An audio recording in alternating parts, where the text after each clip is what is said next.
চিতৌ চকুଳି আরিসা পিঠা বর্ষারে চढ़ेई গায়ে কবিতা এଠି বাসি পখাଳ ବି ଲାଗେ ବଢିଆ ଆଉ ଗରବେ କହିବି ମୁଁ ଓଡ଼ିଆ। ସତରେ ଦର୍ଶକ ବନ୍ଧୁ,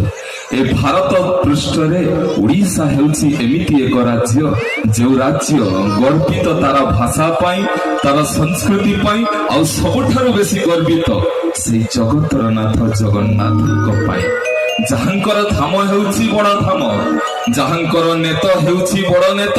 ଯାହାଙ୍କର ପ୍ରସାଦ ହେଉଛି ମହାପ୍ରସାଦ, ଏବଂ ସବୁଠାରୁ ଆଶ୍ଚର୍ଯ୍ୟକର କଥା ହେଉଛି ଯାହାଙ୍କର ଭକ୍ତ ହେଉଛି ବଡ ଭକ୍ତ। ଆଜି ଭକ୍ତଟିଏ ଯାଇ ଜଗନ୍ନାଥଙ୍କ ପାଖରେ ପହଞ୍ଚି ଯାଇଛି, ପହଞ୍ଚି ଯାଇ ପଚାରୁଛି,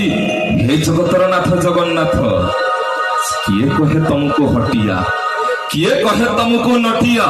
ଆଉ କିଏ କହେ ତମକୁ ବାଙ୍କି ଚୋଳିଆ, ହେଲେ ମୁଁ କହୁଛି